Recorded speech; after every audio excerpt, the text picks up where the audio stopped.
So people want to like scam you when they see you. You know, people sometimes are excited that maybe you're from America. Like, yeah. Do you ever get like hate stares? Like, oh, why is he here? Like, as a white person or American? Not that I noticed. See, this is a thing, right? Like my uncle the other day, I was telling you, he's like, "Oh, you got to be careful over there. They hate us." I was like, "No, they really like me." I don't know.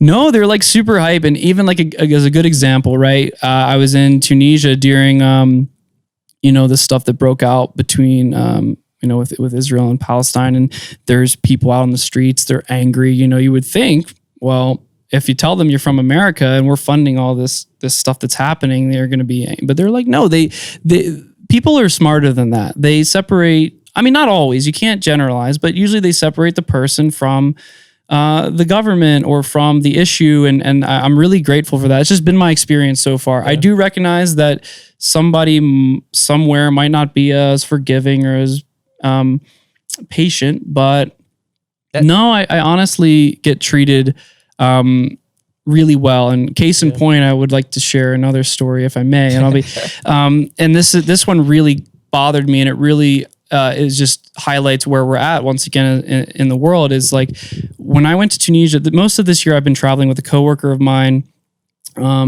Great guy. We basically linked up in Turkey. We just have similar interest.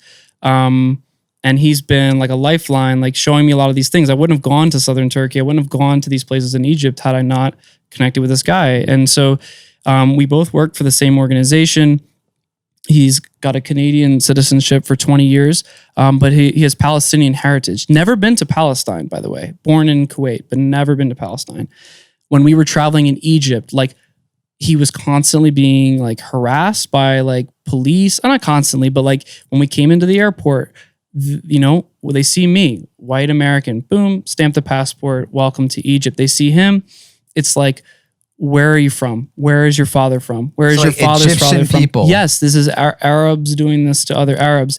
And then when we went to Tunisia, I go through the line, we get off the plane, we have all our COVID stuff. I'm waiting at the luggage thing. The guy is not coming through. And I already knew, like I knew that this wasn't good. It was 25 minutes. I got on like some airport Wi-Fi. He's like, dude, just go. Like, they're not going to let me through. And he can't really explain. He's being detained.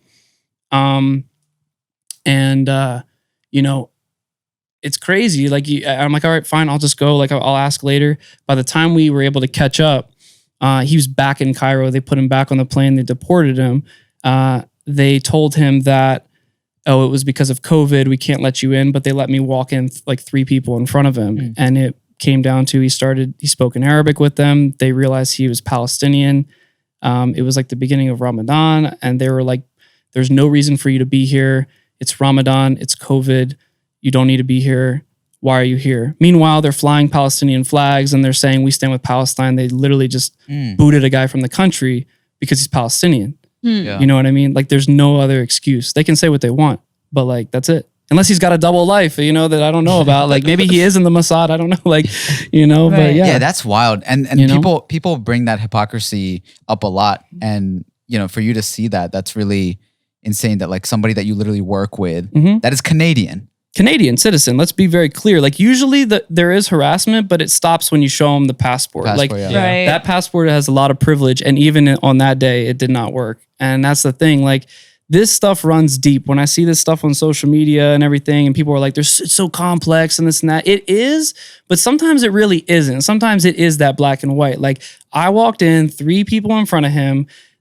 Like, the customs officer didn't say a word. It was a stamp, welcome to Tunisia. Not even anything about a quarantine, nothing. They were trying to get thousands out of him on a hotel quarantine. He said he would do it. He called the bluff. He was like, I'll do it. And they were like, no, actually, we don't want you to come at all. Like, they thought that would be enough to get him to just go on his own. But, he's stubborn, that's how that, and it's crazy. So when people make that comment like, oh, are you welcome in that country? I'm like, yeah, like, and that privilege goes a long way. And it's even like, it's that kind of internalized racism or whatever you want to call it. It's really sad. But it's a hell of a story. I don't know.